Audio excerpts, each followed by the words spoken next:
Ladies and gentlemen, good day and welcome to the Q3 and 9 months FY2024 earnings conference call of Kiri Industries Limited. As a reminder, all participant lines will be in the listen-only mode, and there will be an opportunity for you to ask questions after the presentation concludes.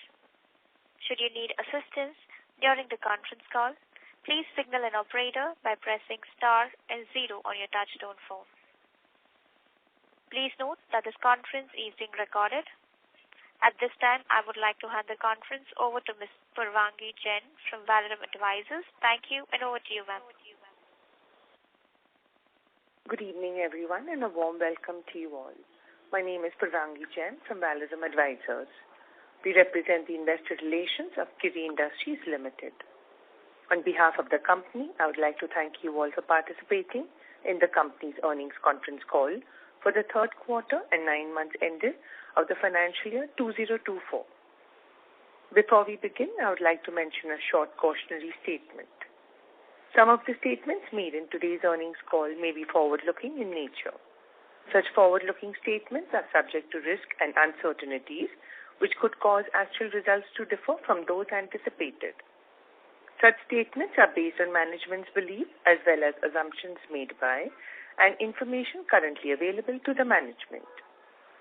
Audiences are cautioned not to place undue reliance on these forward-looking statements in making any investment decisions.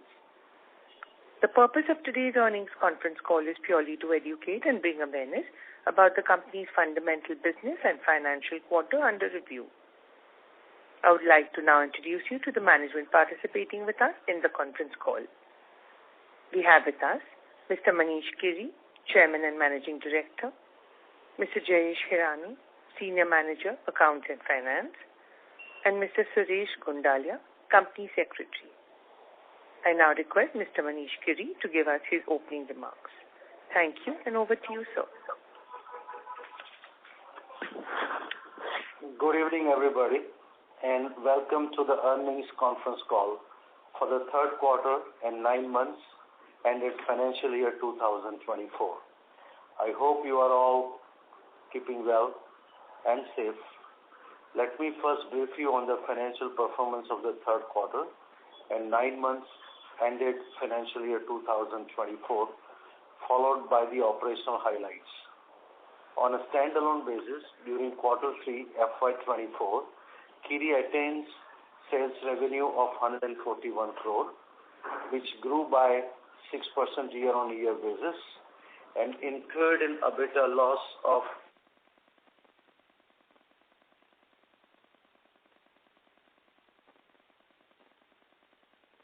Hello, sir. Sir, we lost your audio in between. Can you hear me now? Yes, I can. Please go ahead. Right. Coming to 9 months ended numbers, the company attains standalone sales revenue of 434 crores, lower by approximately 3% year-on-year basis, and EBITDA loss of 53 crores against EBITDA loss of 94 crores in the same period of the last financial year. Net loss was 64 crores versus net loss of 108 crores in the same period of the last financial year. So there is a significant improvement from last year to the current year for the first 9 months. On a consolidated basis, quarter 3 FY24 revenue stood at 219 crores, which grew by 7% year-on-year basis, and EBITDA loss of 13 crores. Net loss for the quarter was about 29 crores on consolidated basis. Coming to 9 months ended numbers, the company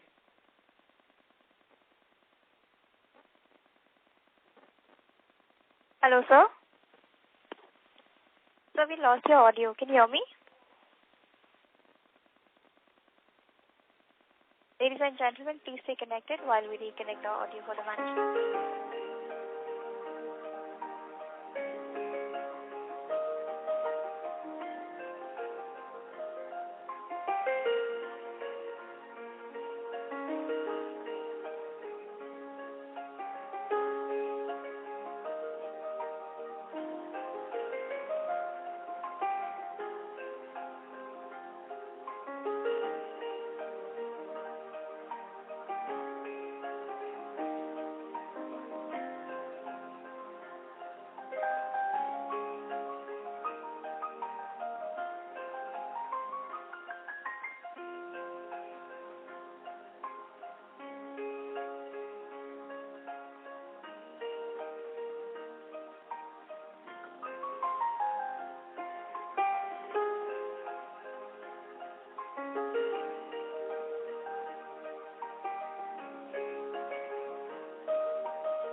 Ladies and gentlemen, we have a line for the management reconnected, so please go ahead.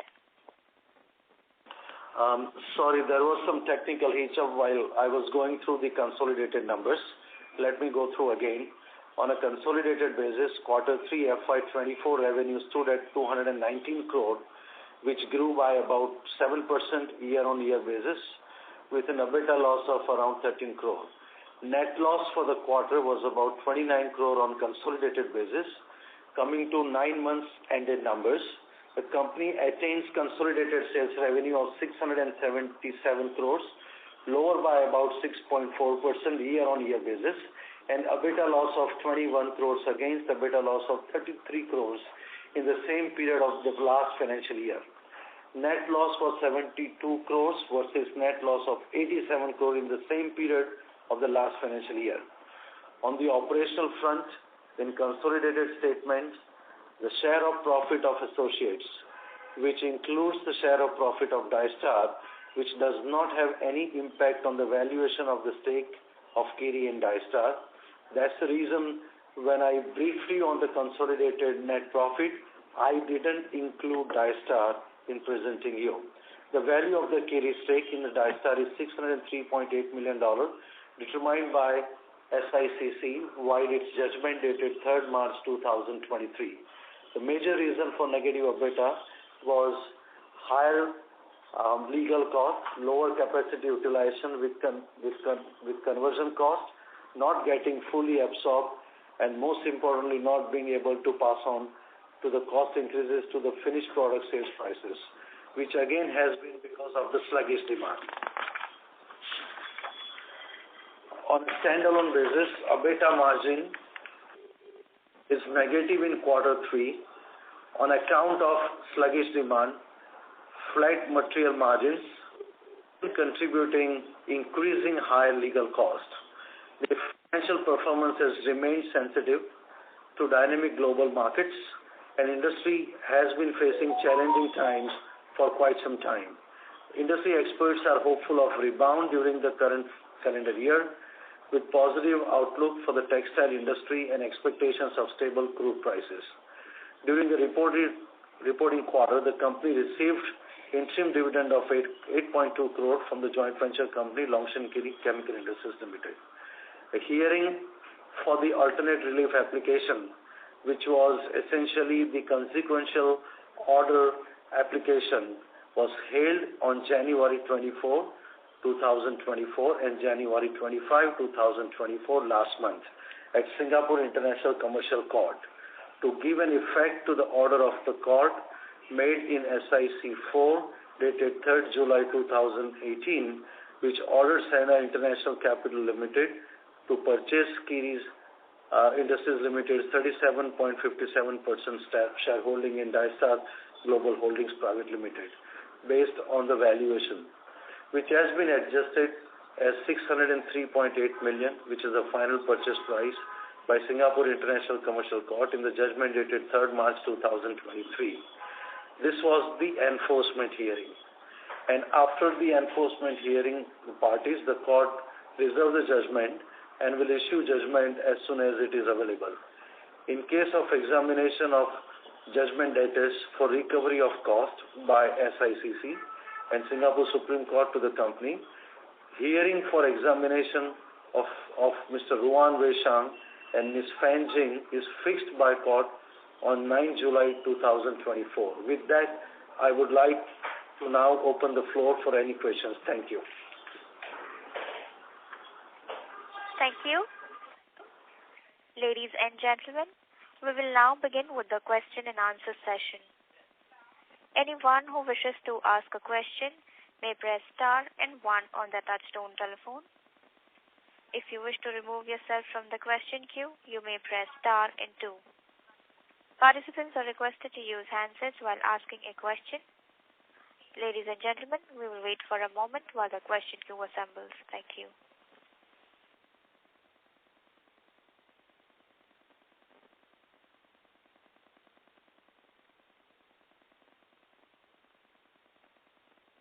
We take our first question from the line of Kalpesh from KIFS Capital. Please go ahead, sir. Hello. Good evening, sir.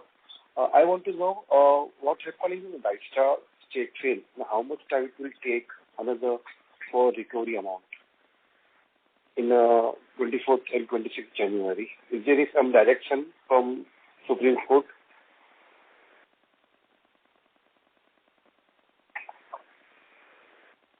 Supreme Court completed the enforcement hearing, and now decisions from the court and order is awaited. Just to give you a little more highlights, the arguments took place on 5 broader issues, the 5 broader points that Kiri had included in the prayers in its application. First one was to sell Dystar, to put Dystar for an auction, and by selling Dystar, use the proceeds of the fund to comply with the legal order. Number 2, appoint a receiver to sell the company, to sell Dystar. Number 3, Kiri should be getting its $603.8 million plus unpaid legal costs and plus interest if interest is awarded by the court. Then number 4, the interest costs. So there were arguments heard by the court from all sides to award interest to Kiri. And Kiri had demanded interest from 3rd April 2024, which we considered 1 month statutory period for the recovery of the execution of the order from 3rd July 2024. And number 5, to transfer part of the excess cash to Kiri. The discussions and the deliberations took place between $100 million, which was the amount Senda prepared to declare as a dividend, as an excess cash, to $282 million, which Kiri demanded, showing the excess cash in Dystar to the extent of $282 million. So these are the broad 5 prayers on which arguments have taken place. We don't know exactly when the judgment would come. We are expecting the decision on these 5 points should come sooner rather than later. And we are expecting an oral judgment or a summary judgment in a short time, in a week's time, which may be followed by the written judgment explaining the grounds of decision. Again, this is expectation from Kiri based on what transpired. But the judgment can come anywhere from 1 month to 4 months, as we have seen in past. So let's see when and how fast the judgment comes. Okay, thank you. Thank you, sir. The next question is from the line of Bhavesh Chauhan from IDBI Capital. Please go ahead. Hi, sir. Sir, we have recently incorporated a subsidiary in Singapore. I would like to know what was the purpose for the same?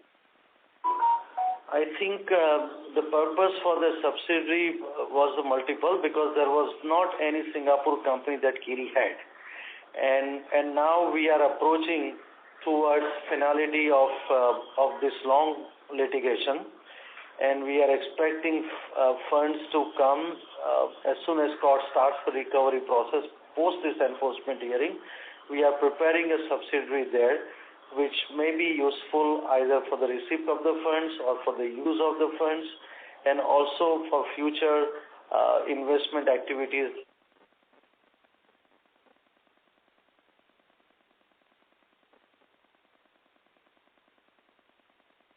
Hello? Hello? Yes. Sir, just one more. Hello, sir, can you hear us?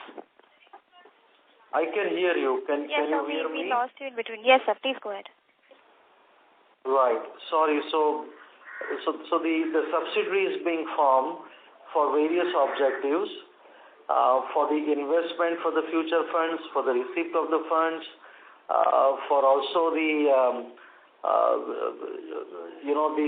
activities that we may want to do on investment side in future, from Singapore. So that's the reason that the subsidiary is being formed there.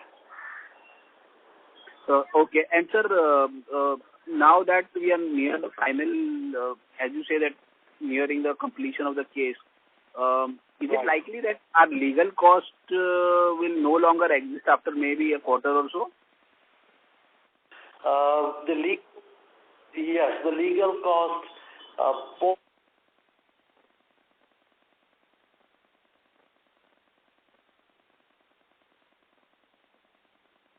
Hello? Hello, management, sir. Can you hear me? So just allow me a moment. I'll just check. Maybe there are problems in your line. I don't know what is happening, but I am able to. Seems the participants are not able to hear me. Sir, we are losing the audio in between, sir. You may go ahead, sir. We can hear you now. You can hear me now? Is it clear? Yes, sir. Loud and clear. Please go ahead. Yes, as you very rightly mentioned that after a quarter or so, the legal cost which is being incurred right now will substantially reduce. Okay, sir. Sir, thanks a lot and all the best.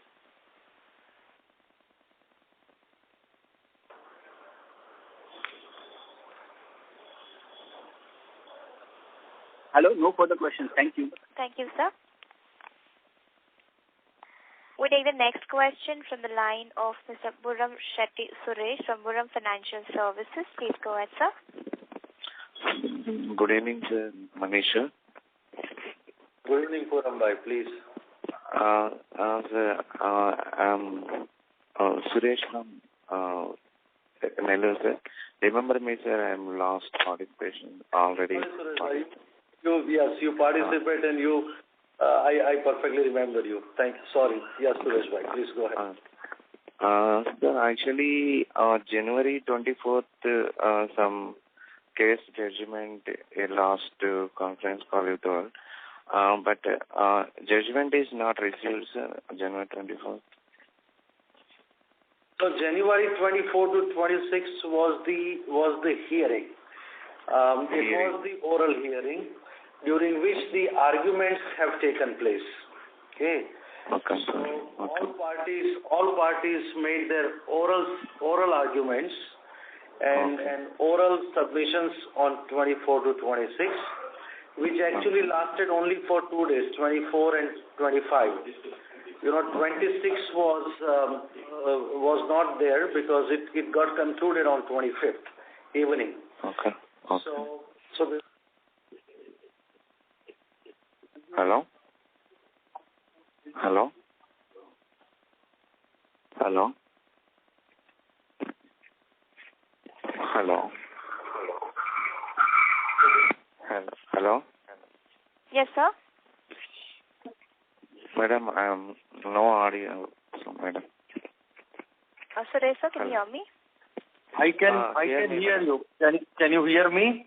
Yes, I can hear you loud and clear. Suresh, sir, can you hear us? Madam, hear me, madam, but no audio. Can you hear the management line? I can hear you, but maybe my voice is not clear. No, sir, I can hear you loud and clear. I think Burram sir has some issue with the audio. Present hear me, madam. Present voice is clear. Management sir, also. Management, sir, please go ahead. Right. So what I was mentioning is that 24 and 25th was the enforcement hearing, and during these 2 days, the enforcement oral arguments got concluded. The judgment was reserved, and we are now waiting for the decision from the court. So as soon as the decision is obtained, as soon as the decision is announced on all 5 points which I mentioned earlier, will immediately disclose. Will immediately inform all of you. How much time takes it? The reserved judgment is coming. I think somewhere between 1 month to 4 months. That is what we are expecting currently. I hope it comes earlier. So starting from maybe March to June, July, any day it can come. Oral judgment is weekly. You earlier mentioned oral judgment will come week before 1 or 2. What Actually, if court decides to give oral judgment, which is like a summary judgment of a short, judgment, before giving detailed grounds of decisions, then it can come in a few weeks' time. Okay, if court decides to do so, which was our request to the court. So if that request is accepted, if court considers that request, then in the next 2-3 weeks' time, we can expect judgment can come from the court. Sir, in the front of Daistar, actually, is no debit in the company? Any debits in the company? Hello? Sorry, I don't understand your question. What is in the company? Sir, actually, Daistar, in the front of Daistar, his cash reserves is there in the company? Yeah, the huge cash in the company. As per the submission in 2023, by Daistar, there was $446 million of cash in the company, which was submitted in a sworn-in affidavit by the CFO of the company. It had almost about $600 million of net current assets and close to $1.2 billion of retained earnings without any borrowings or loans. So there's a huge reserve in the company, and there is quite a lot of cash. And now financial year 2023 ended for Daistar, more cash has been added as we speak. So by end of this quarter, cash would be even higher. Sir, actually, you can ask the court, the huge cash is available in Daistar. You have asked the money is stopped. Actually, he is not clear the case. You can ask the cash reserves in Kiri side also, pay the cash. You can understand, sir, I know a little bit English. So, actually, you can submit the court. Cash reserves is there. You can... Court is aware. Court has all the details of Daistar. Court is very well aware how much is cash, what are the Daistar numbers. All are in the court submissions. And that is why court is deliberating and court has heard the arguments from Kiri as well as from them to make partial payment to transfer part of excess cash of Daistar to Kiri. That is before the court to decide, which is already there in the submission, which was there in the oral arguments, and it is now up to court to decide that number and to decide whether to give the order to transfer part of Daistar cash to Kiri. So all these decisions will come in the order.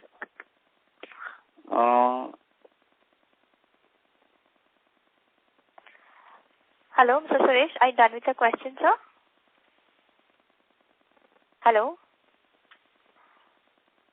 As there is no response from the current questionnaire, we move on to the next question from the line of Mr. V.P. Rajesh from Banyan Capital. Please go ahead, sir.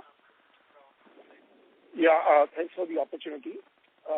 Manishi, congratulations on the improving financial results in this quarter, and looks like we have hit the bottom. So I was just curious, do you think in financial 25, fiscal year 25, we could expect profitable company in terms of EBITDA on a standalone basis?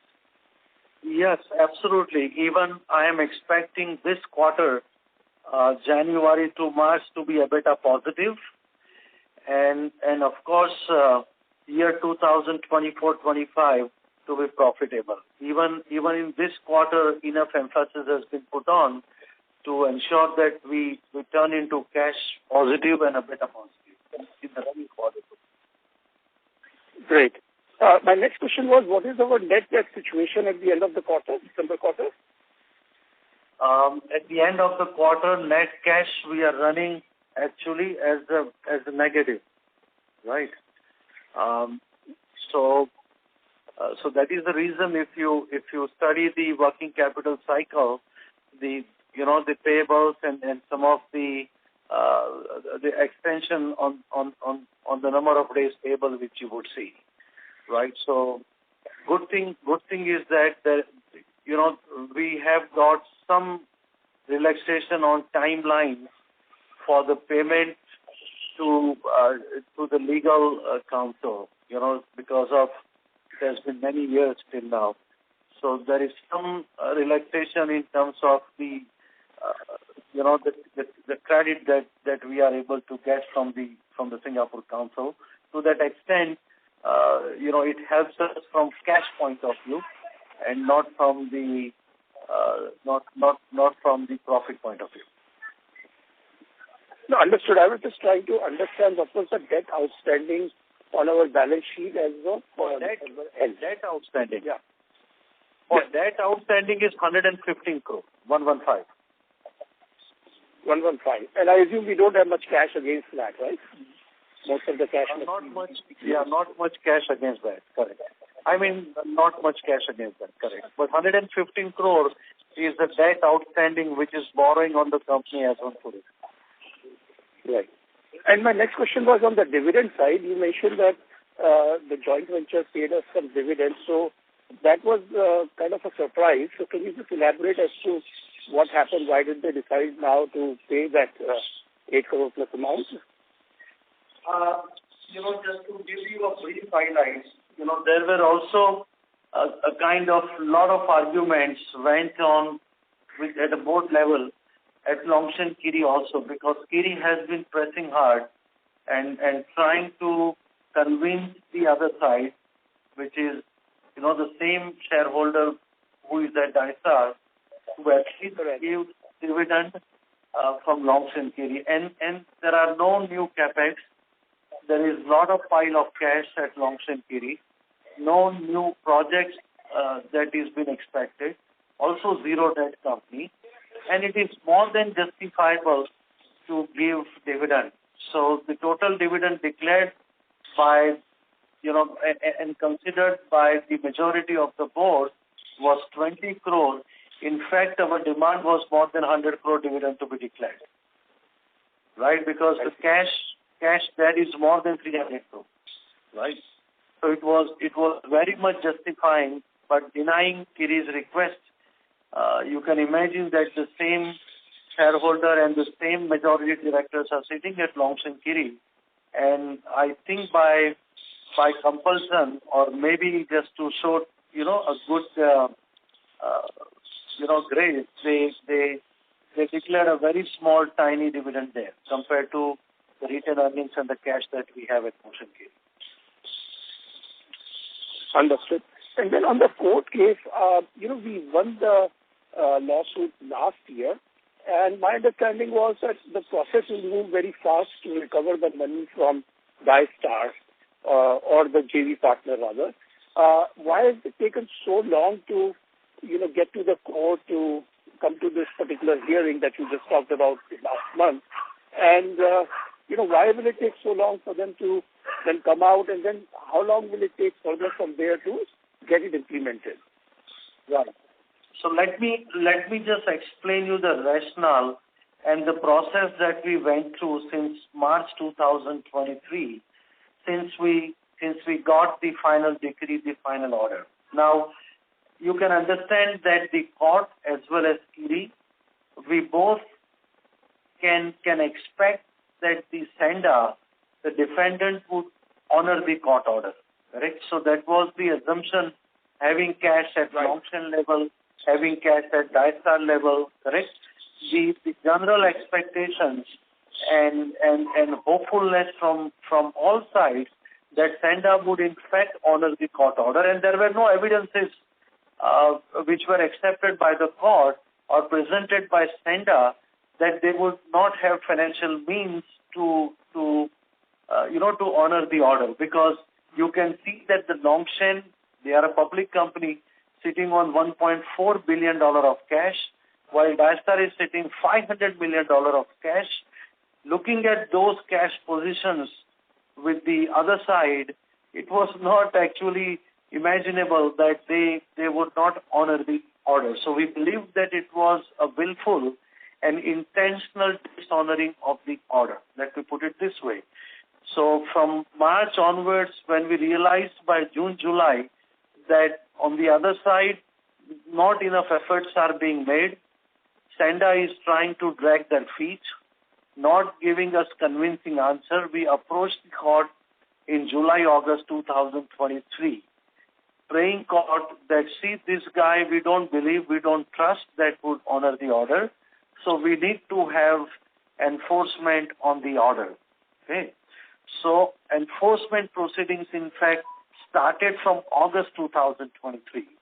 So court said that, fair enough, we understand Kiri's position, and court actually granted us leave to file the enforcement documents, to file the alternate relief application, which Kiri did in 2023 August. Then court set a timeline. Okay, court set a timeline for them to file a response, for us to file rebuttal, for the dates for expert opinions to be filed, dates from our side for the expert opinions to be filed, then the skeletal arguments to be filed, legal submissions to be filed, the closing submissions to be filed, and the hearing to be done on this enforcement trial. So that went from August till January, which all pre-decided dates. And let me tell you this, Singapore court didn't change the hearing date at all. What they decided from August till January to be completed within 5 months, they did it. Okay. There were attempts made in between to delay the process. Court didn't do it. Court stick to the date which they had given, and they completed the enforcement hearing. So from August till January was a court process to start enforcement and to start recovery by giving the enforcement orders. So we are now at a stage where the hearing got completed. We are waiting the enforcement orders to start the recovery process. That's very helpful, Manishi. But my question is, even if, let's say, the enforcement order comes about, as you said, in 1 to 4 months, then what will be the path forward to actually get money in your bank account? So let us say the first expectation from our side would be to get a partial cash from Dystar to Kiri. So somewhere in the range from 100 million to 200 million, whatever court decides as an amount to be given to Kiri immediately to relieve Kiri from its financial hardship and to have some kind of justice and relief given to Kiri by transfer of partial excess cash to Kiri. So if that happens, that would be the first one as soon as the order is out, if that happens, correct? So that's the first tranche of money that Kiri is expecting, right? Now, after that, when the company is sold, when the receiver is appointed, the receiver will start the process. And two names of receiver from Kiri have gone in as a recommendation.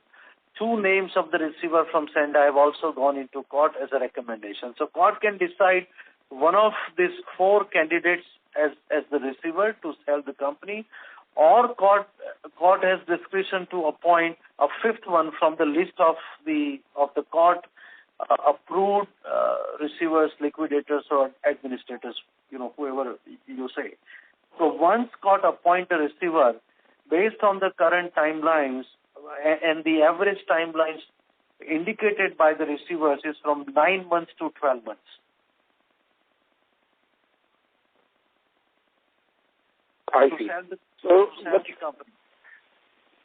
Hello, I'm sorry to interrupt you, Mr. Rajesh. May we request you to join the question queue, sir, as we have several participants waiting for the turn. Thank you. Ladies and gentlemen, in order to ensure that the management is able to address questions from all the participants in the conference, please limit your question to 2 per participant. Should you have a follow-up question, we request you to rejoin the question queue. Ladies and gentlemen, you're requested to limit your question to 2 per participant. The next question is from the line of Amarchand Goyal, an individual investor. Please go ahead, sir. Hello, sir. Yes, Amar bhai, please. Hi. Thank you so much for that. And I can see there's a light at the end of the tunnel. But there are. I want to figure out what is their Senda's argument in the court. Like what are the points that they are keeping stick to, and what are their arguments are. And so would you throw some light where they're coming from? Yeah, sure. Arguments are. Sure. Senda's argument, were such that, they said that they don't have money. They have money at Longshan level. They have money at Daistar level. But Senda, which is a holding company, doesn't have cash. It tried to raise some cash. Banks didn't give money to Senda. And that is the reason that they have been not able to comply with the legal order. Correct? So then the only option left to sell the company, their arguments that the sell process is to be handled by the investment banker or the advisor, and the sell process is to be handled and controlled by Daistar board. Kiri's arguments that the sell process is to be controlled, managed, and run by the receiver. So then only the sell process of Daistar can be transparent, efficient, and can be under the control of the court, right? Not under the control of Daistar board.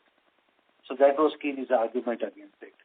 Kiri argued in the court that we should get full 604 million plus legal costs plus interest if interest is awarded from the sale proceed of Daistar, and then whatever left is to be given to them.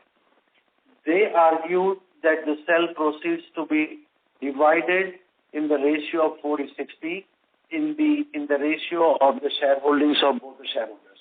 That was their argument. Kiri argued that the interest is to be awarded to Kiri. They argued that interest is not to be awarded to Kiri. Okay. Kiri argued that Kiri must get some injection of funds in the form of immediate relief by transferring excess cash of Daistar to Kiri, part of excess cash to Kiri. For that purpose, I think Senda was also okay to transfer to Kiri, and there was differences in the amount. Okay, Kiri argued that the excess cash in Daistar is 282 million. Daistar argued that the excess cash in Daistar is 139 million that can be punched out of Daistar. And Senda's argument was that 100 million is an excess cash in Daistar which can be dividended off. Correct? So the common number which all three parties were in line or were in agreement with is 100 million excess cash in Daistar minimum. That was last. So we should be able to get at least 100 million in the next few weeks. Exactly. Once the final. Exactly. That's the expectation, that one number which is common number in agreement by all three parties. At least that number should be given to Kiri to relieve Kiri from its financial hardship for almost more than now 9 years. Kiri has been fighting this legal case. So are we going to get the other legal costs? The one we won 50 crores that they didn't honor last time. Yeah, it is what we are going to get, which would be added to our receivable to what we receive from the sale proceeds. And not only that, we are going to get that with interest, because interest is already running on the legal cost. Interest has already been awarded on the legal cost. So the number which was 8.11 million Singapore dollar according to our calculation, which is now must be 10 million plus Singapore dollar. Right. And we should get that alongside with 100 million, that the first tranche that we get the money. Yeah. So let us say our number of 604 million plus legal cost. I'm giving you the rough estimation, 10 million, say 615. And if interest is awarded, another 40-50 million interest. So if the number is 670 million, let's say, as a total receivables which Kiri has from Senda, then if we are given any interim, any excess cash transfer in between 100 million, then 100 would be deducted from 670. You see what I mean? Then our receivable will be 570. See? So whatever is our total number, and whatever amount Kiri is receiving would be deducted from that, and interest naturally should not be applicable on that amount from the date it is received to Kiri. Interest from 2018. I'm sorry to interrupt you, Mr. Goyal. So may we request you to join the question queue? The interest would be from April 2023, which is 1 month post the final judgment. So Kiri's demand and the arguments were made by Kiri to award interest from April 2023. Let us say about for a year till April 2020. Sure. Thank you very much, sir. Thank you. Ladies and gentlemen, please limit your question to 2 per participant. If you have a follow-up question, you may join the question queue. The next question is from the line of Manoj Pura from Adinath Financial Services Private Limited. Please go ahead. Manish ji, good evening. Good evening, Manoj ji. कैसे आप? एकदम बढ़िया sir, एकदम बढ़िया, first class. तो ये court की जो कार्रवाई हुई है, तो उसमें one thing is sure, the other party is not willing to pay. Yes. Am I right, sir? You are right. Other party doesn't have intention to pay. It is not about ability to pay. They have ability to pay. And the financials of other party clearly indicates that there is definitely ability to pay, but there is no intention to pay. You are right. Yes, it means now it is more or less decided that the company will go for auction. Absolutely. I am pretty sure that is the decision. That is the decision. It will be, because the other party is not willing to pay. They have already suggested the name of liquidators or those persons. It means they are ready to forgo I-Star. And there is no point in waiting. Correct? Right. Evidences do not suggest that by giving more time, they would be able to comply the orders. Then what is the current valuation of I-Star?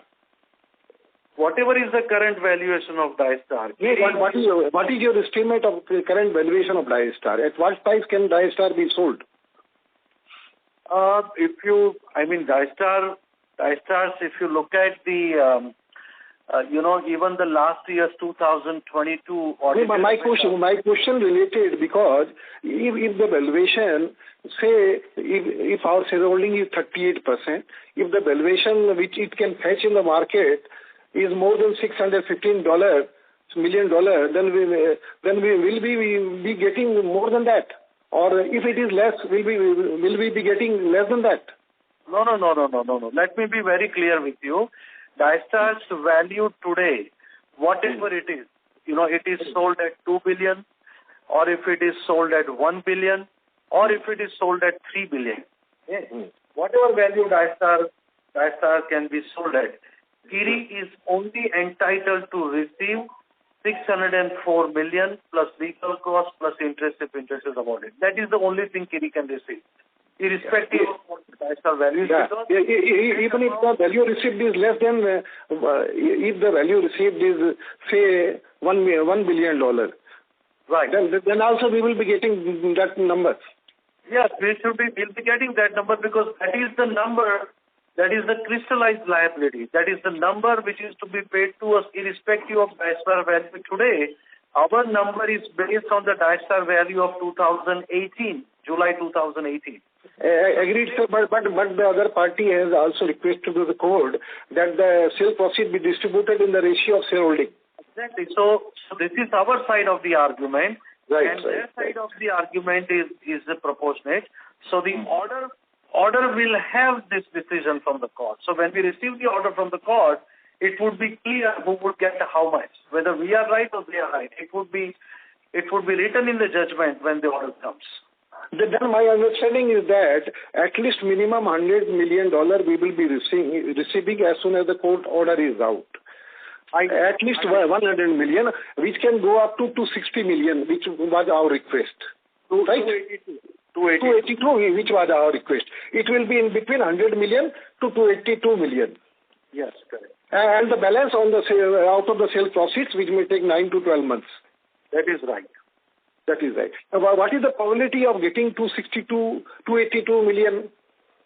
Well, 282 probability is less, 100 probability is very high. 100 probability is almost sure or very high, just probability, or it is a certainty? No, it's very high probability. I cannot predict the judgment. I cannot forecast the judgment before court takes a decision. No, because you told me everybody is in agreement on that number. Yeah, so everyone is agree on that number. So at least that number is extremely high probability for court to decide. Yeah, that should come if the court passes the judgment, say within February. Then can we get in this financial year that amount? Yes, that is what our target is. Because that amount is absolutely ready. Correct. So if court decides, let us say by end of Feb or beginning of March, our aim and the target is to have at least that amount before the end of financial year for Kiri. Sir, a question more hai. If the valuation is mouth-watering Dystar valuation, can we go for the acquisition of Dystar? No. We are this is not what our objective is. Our objective is to get the funds. Whatever due to us, we take. Okay. Thank you, Manish ji. आपको बहुत बहुत बधाई हो और आगे आपका पैसा जल्दी से जल्दी आए. Thank you. Thank you, Manoj ji, for participating. Thank you. Thank you, sir. The next question is from the line of Dibanshu Kiri from Kiri and Company. Please go ahead, sir. Yes. Good evening, sir. Congratulations on the improved set of numbers. Just a couple of questions. Thank you. So, just a couple of questions on the execution proceedings when the judgment comes out. Is this, as per Singaporean law, the final judgment, or is this an appealable judgment because they don't intend to pay? So they may want to drag on by further appealing against this. So does it attain finality upon the judgment coming? That's a very good question what you have asked, and very relevant question. This is the enforcement judgment, and this enforcement judgment can be appealable judgment, but enforcement judgment in Singapore history is not the judgment that can be stayed. There is no precedence that such judgment is stayed even though appeal is made. Correct? So that means the execution of the judgment will be instant and immediate, irrespective of the right to appeal by the other party. Okay, that's great to know, sir. And the second question is, sir, that... Right, go ahead. Yes, sir, the second question is, you mentioned about the Singapore unit being created for this purpose. Is the court aware of this, or will something like this be encompassed in the judgment? Because technically this will be a separate legal entity. So no. It has nothing to do with the court, right? Whatever funds we receive in Singapore through the proceeds of Dystar sale, or even before that, within 90 days that fund will come to India to comply with our regulation. Correct? Right. And that is once it comes to India, then with RBI's permissions, it would be then transferred for the investment purpose, for business operation purpose to Kiri subsidiary. But first, it has to hit India. Yes, absolutely. Thank you, sir. Yeah. Thank you. Those were my two questions. Looking forward, sir. Thank you. Thank you, sir. The next question is from the line of Ashwini, an individual investor. Please go ahead with your question. Hello, Manishi. Yes, Ashwini, please. Yeah, so as you said that Sanda has also given names to appoint the receiver, then should it be assumed that they are also willing to let Dystar go into liquidation? I mean, because Dystar is having $100 million of average PAT. So yeah. Why are they allowing it to go into liquidation only because they are not willing to pay $600 million? I mean, this doesn't make it's a crazy. It's not what your question is the correct question. It is nonsensical. It is not understandable that if the cash in the company is almost 500 million plus increasing, why they want this company to go under auction. By the way, it is not a liquidation. It is en bloc sale by receiver. Okay. So it is sale of the company as a going concern because it's not a illiquid company. It's not insolvent company. It's a solvent company, profit-making company, cash-generating company, zero-debt company. So court made a right decision to sell company as a going concern. And independentness, transparency, and effectiveness is maintained by appointing a receiver. But it's an auction of the company. Now, why they are letting this go? Even though they can pay entire 600 million from the Dystar cash, they don't have to pay anything. And Kiri was prepared to give permission. Kiri submitted to the court also. If Kiri had been asked to use this cash to comply buyout order, Kiri would have done it. The only reason I can explain why they are doing it, because they think that they don't want to pay Kiri 604 million, right? And that is why they don't want to comply the order. That's it. Nothing else. No logical, no rational, and it is difficult to understand. What you said is correct, and that is why we all were hoping that they would actually comply the order. Mm-hmm. Yeah, they are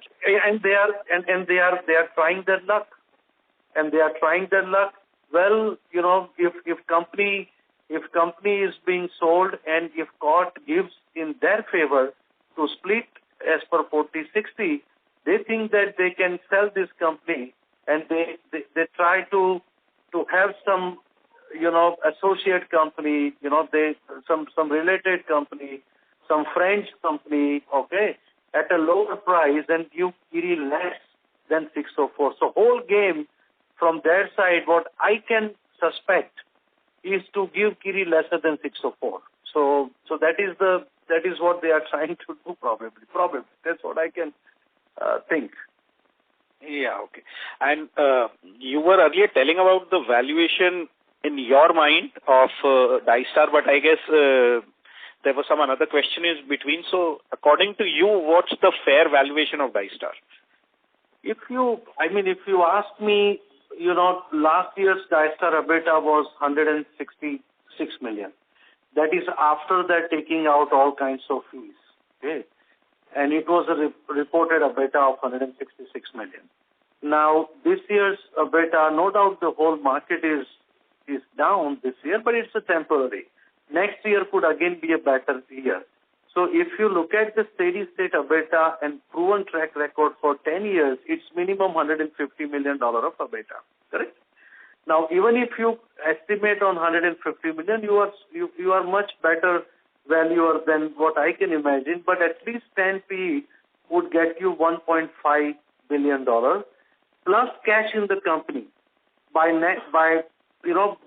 half of this year or end of this year. It would be $600 million of cash, or let us say current $500 million cash. Even if you add 500 million to 1.5 billion, it comes to $2 billion.